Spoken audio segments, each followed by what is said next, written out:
Mga ka-DIY, sa rep na tayo at saka aircon section ta ngayon. Ang talatakayin natin ngayon, paano maglinis ng aircon na walang simple lang gamit natin. Panoorin niyo ang video. Salamat.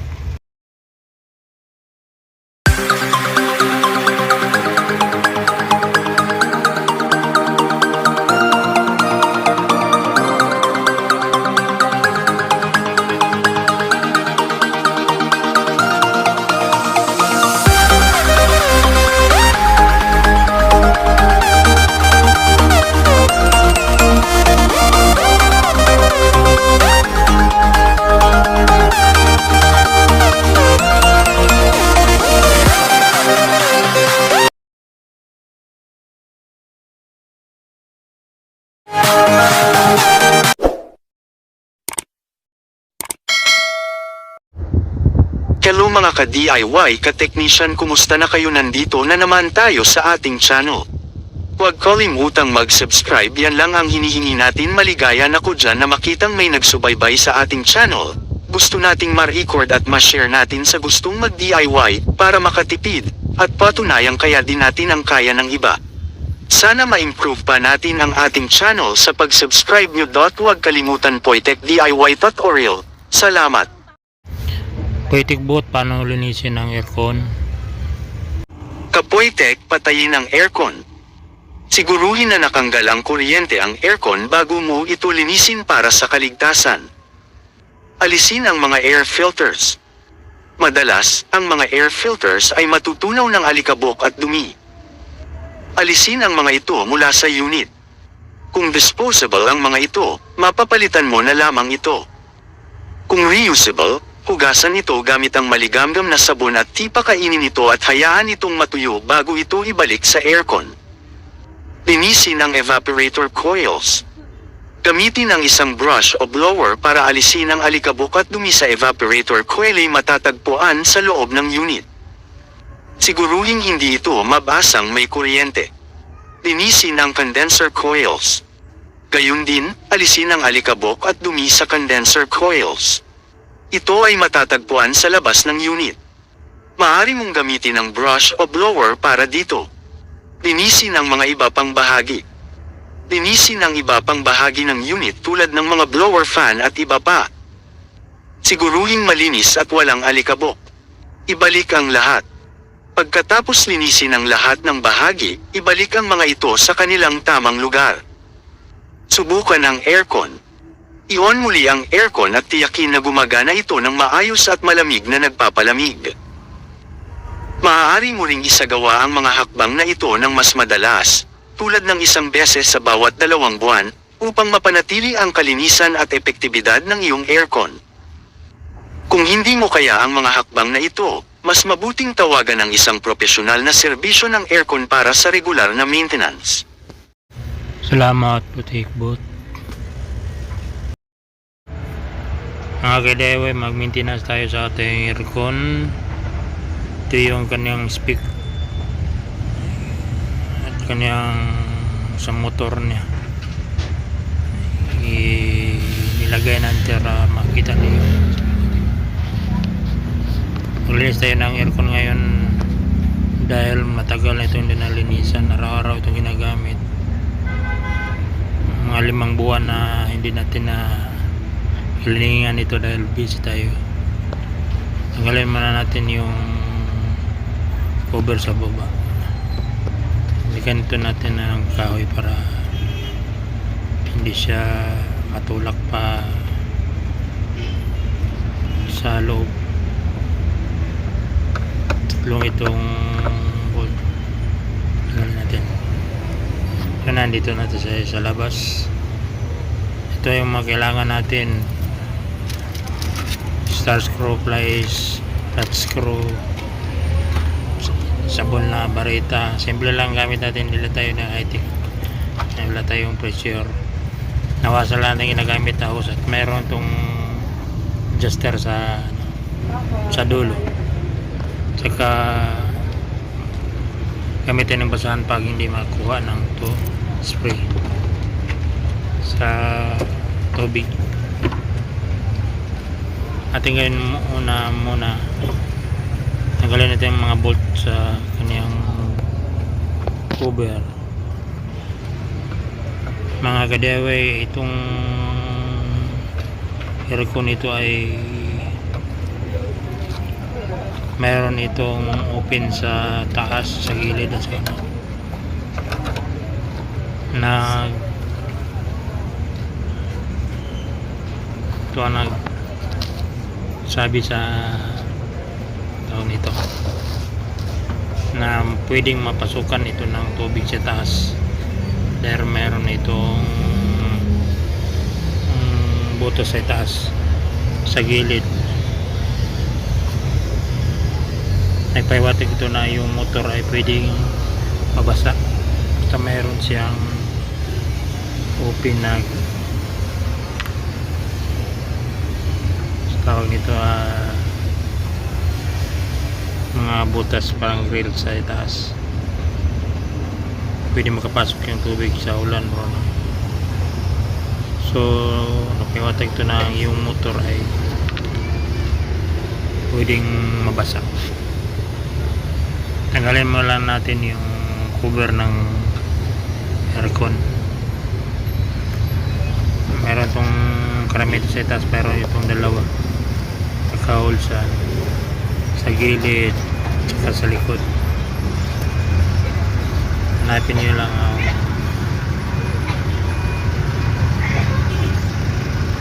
yung mga screw niya, bolt screw niya.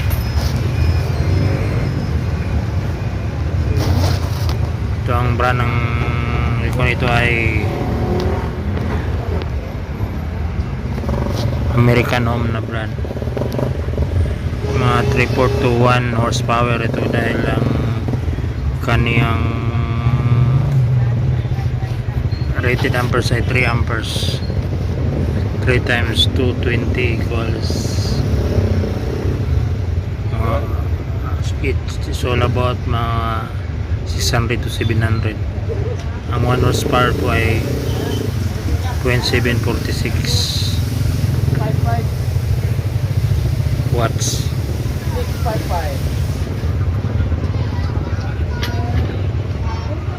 746 watts. Pero yung wattage ay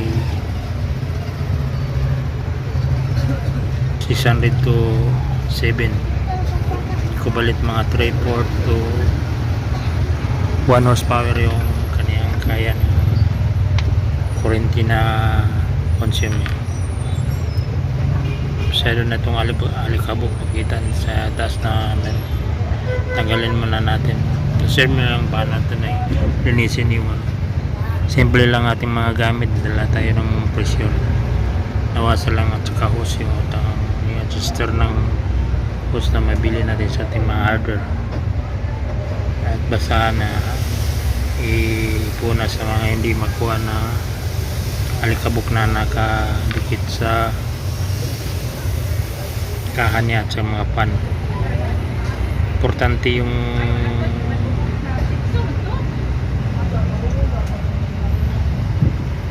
evaporator niya at saka yung condenser. Malinisan yung kaniyang mga aluminum grills niya na nagpalamig. Kailangan yung hangin ay makapasok, mawala yung mga alikabok para ang hangin ay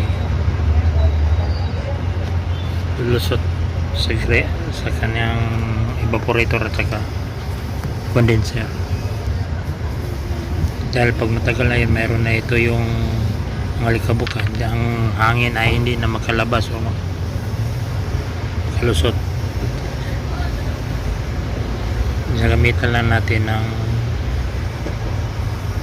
nawasa, walang pressure dahil wala pa tayong water pressure. Tsaka yung barita lang ang ginagamit na sabon. ipadaan lang natin sa bareta para yung mga likabok ay madaling matanggal.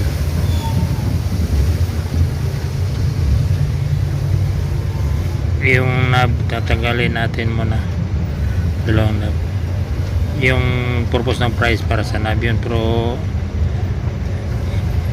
madali naman siyang tatanggalin, namay na lang natin yung purpose ng pliers. Yung flat screw pang sa front cover plastic nya, hindi pwede walang flat screw.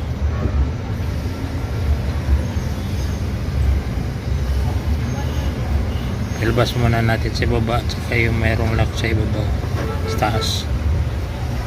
Hindi natin mayroon itong butas at kapasok nila.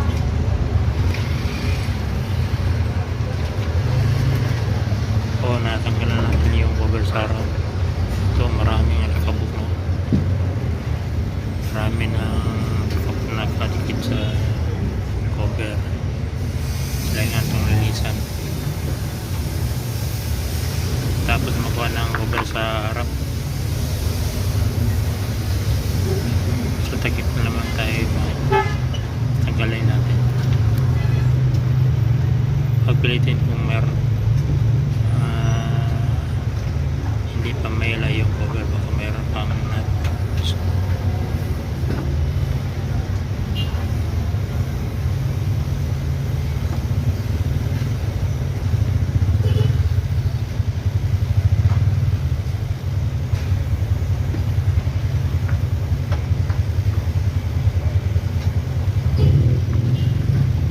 Meron po itong isang nut. Tinanggal natin yung kita sa camera. Tanggalin natin yung cover takip ng aircon. Nakita man natin sa masyado ng maraming alikabok, kapal na yung alikabok. Dahil almost 5 months na hindi na natin araw-araw ginagawa. Yung ka ng yung foam sa styrofoam sa ibaba ng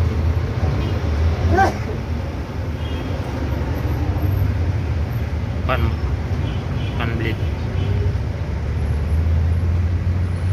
pasok ng hangin ito para mag-guide papasok tungo ng hangin sa harap. Ito yung pan blade nya.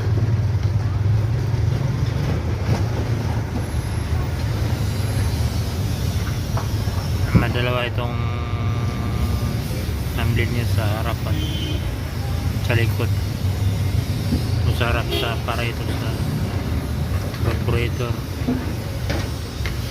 At yung aircon siyang pan blade sa tungo sa labas sa evaporator para ilabas niya yung init na hangin. Itong blade ng harapan ay paharap yung hangin.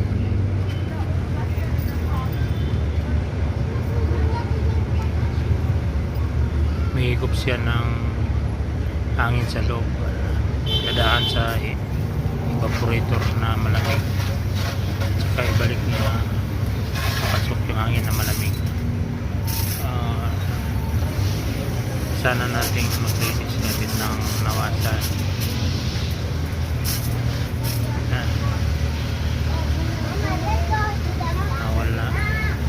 Nawasa presyo lang, normal ng nawasa, walang presyo. Itong adjusted lang ang mayroon tayong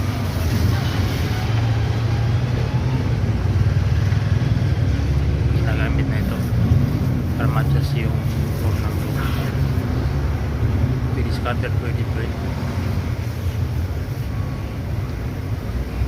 Sulitan mo natin balikan mo natin ang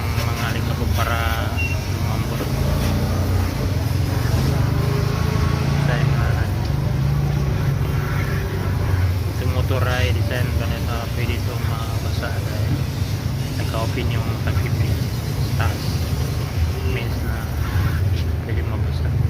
Huwag lang basahin yung wiring sa sa control niya sa knob. Maraming basahin lang yung evaporator fan, condenser,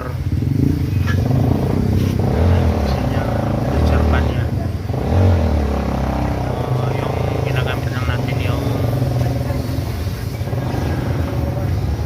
parita, pinadaan natin yung tubig sa lalagyan muna natin yung sabon para lumambot yung mga likabok.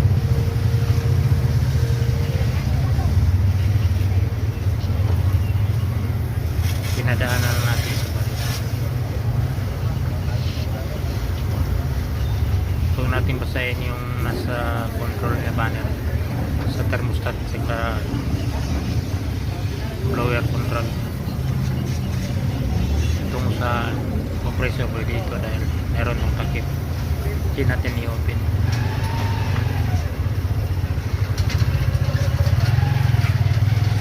Hindi na natin tanggalin yung pwede naman ito cleaning na hindi na tanggalin yung cover lahat sa motor.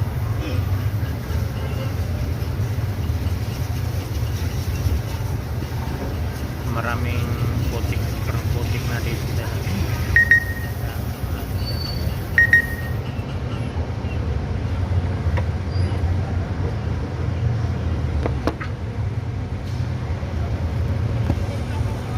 na kaya ang mga labor ng pag-cleaning ng ipon ngayon sa inyong lugar, i-commence mo lang yung sa baba, i-connect na lang yung pagkano yung mga labor sa pag-cleaning sa aircon sa inyong lugar, split ba or window type. Pakilagay na lang sa comments para malaman natin yung pagkano ng labor. Sa akin DIY lang ito para katipid ng konti. Kailangan natin ng kalso o para yung tubig malabas. May slanting natin ng yung aircon. Sinsya na mas medyo mahirapan tayo mag-Tagalog, dilitat sana sa sulitan ng Tagalog. Okay na yung ito yung evaporator niya. Natara. Linisan natin.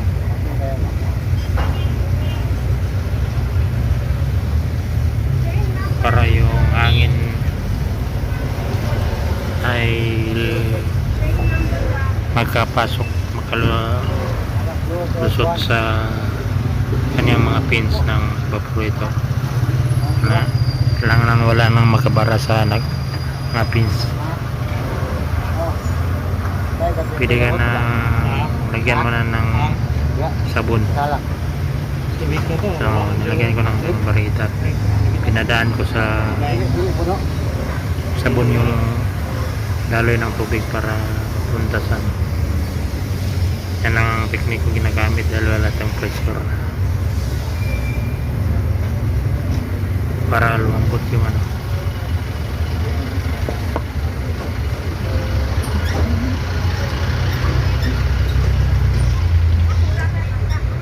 Gamitin ng basahan ito.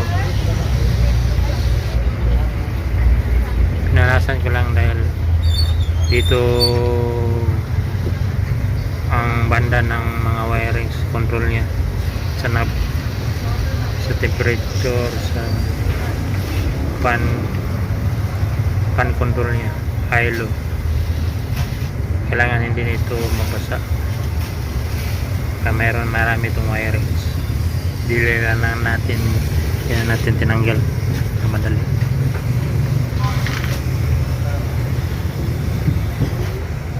Itong kaniyang fan belt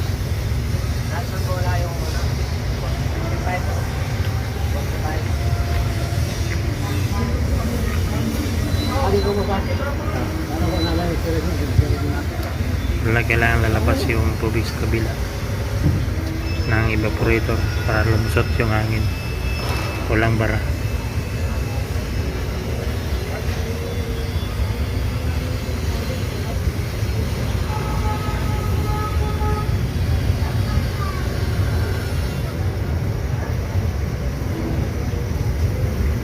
Comments below yung magkano ng labor ng mag-cleaning aircon sa inyong lugar sa mga aircon nyo.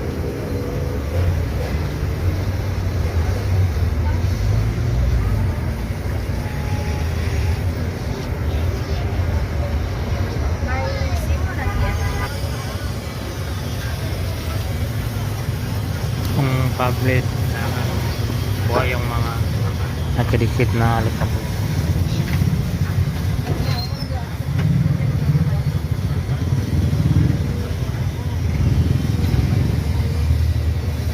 Para magaan yung ikot ng sunlit, maraming hangin na absorb yun.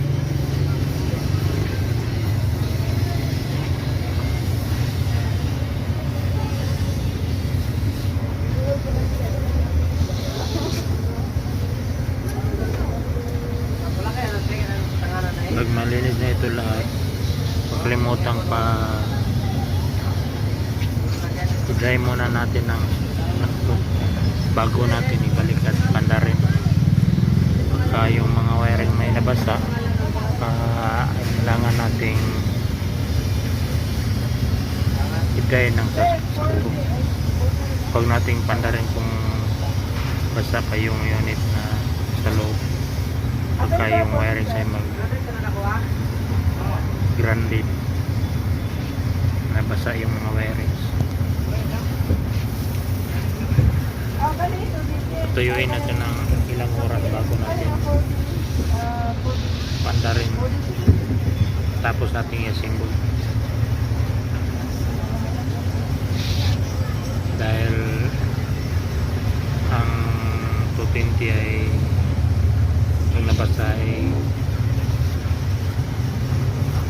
kadaloy ang kurente niya dahil sa taas ng butay.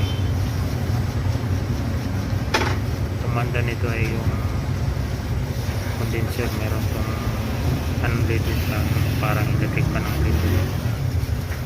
Hindi lang ito bleed ng unlead sa harap, umigop ng malamig na hangin at ibalik naman sa loob sa kusina, kwarto, gini one by one ko yung ano niya,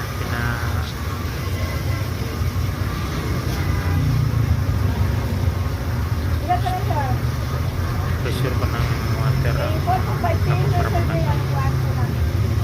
isa-isa kunti-kunti hindi kong ini para tanggalin para madali siya mag-produce ng hangin, hindi mabagal.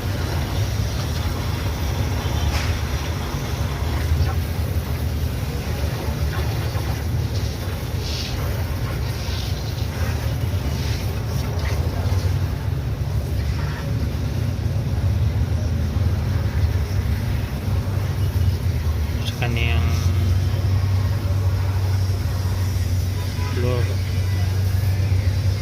flooring area na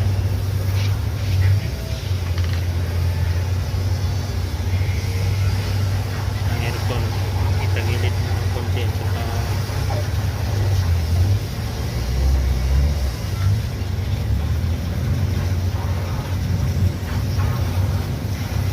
inuusan ng tubig, pressure na tubig galing sa bawah.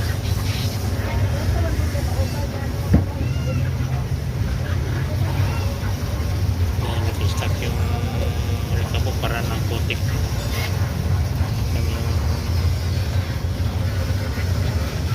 flooring.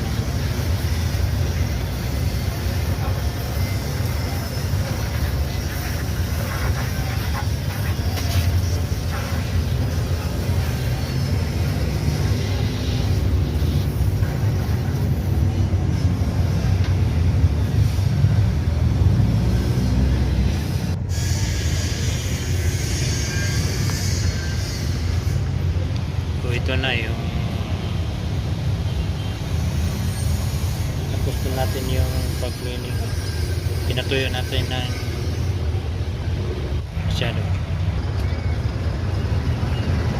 para siguro na hindi mag-grabe. Balik natin yung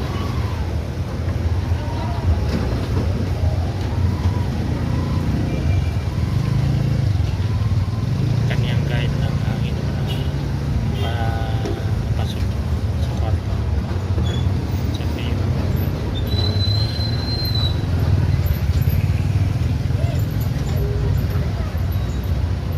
sa pagsanggol natin ano yung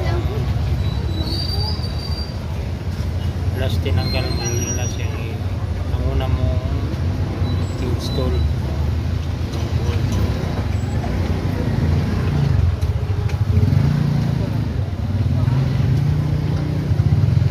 ihuli naman yung cover niya dahil yung unang tinanggal bago yung cover.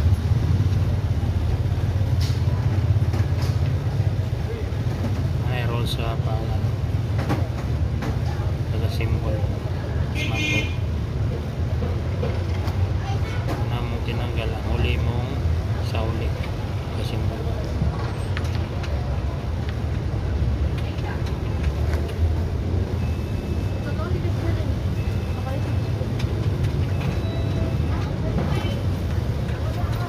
Huwag kalimutan mag-subscribe kung magustuhan niyo yung mga ganitong DIY.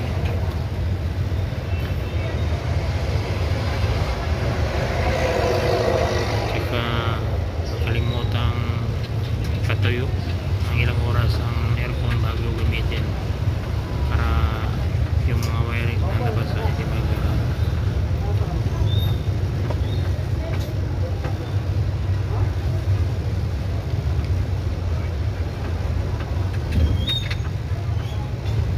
Isa-isa nating ibinalik yung mga screw sa ni cover.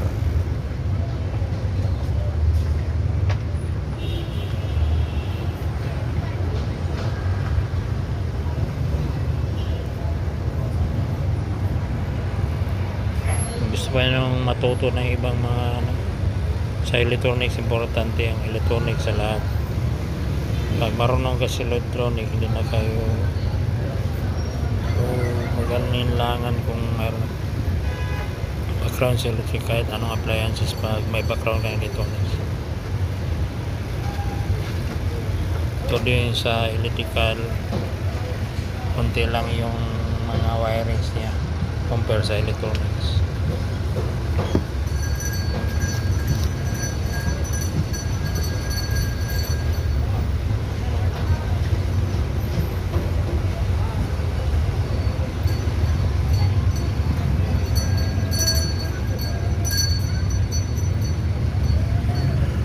Totally DIY po ito mga kambira ay pinapato na natin sa itaas walang tagahawak. Actual DIY po ito mga ka-DIY. Comments below ang gusto niyo pang video na ating gawin kung mayroon tayong panahon sa pag-video.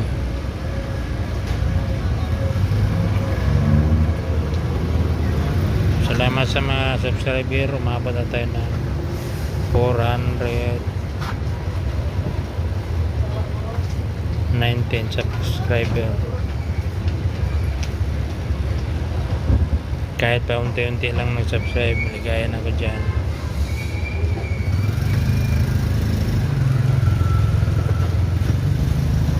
Katulad ng iba na ano na nila na maabot na ng 1,000 subscriber, 100,000 subscriber. Sa atin hindi pa nakaabot ng 1,000, 1K.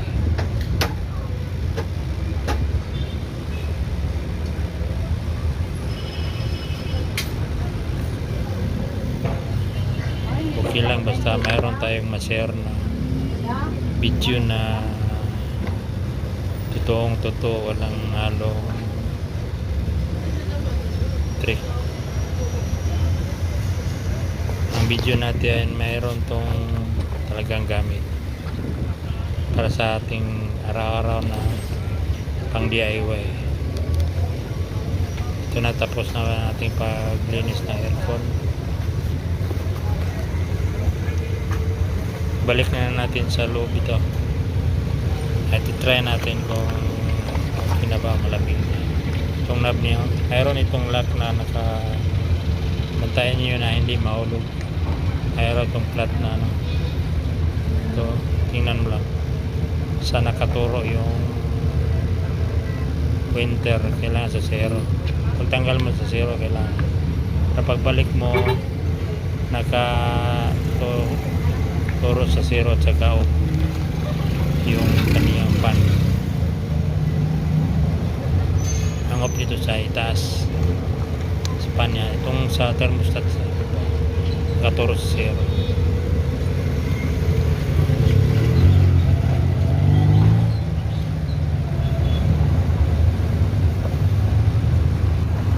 Tapos na natin itong linis at ilang oras tayong pinatuyo yung aircon bago natin ibalik sana. Tinitry natin, panandar natin yun. Ito okay na ang ating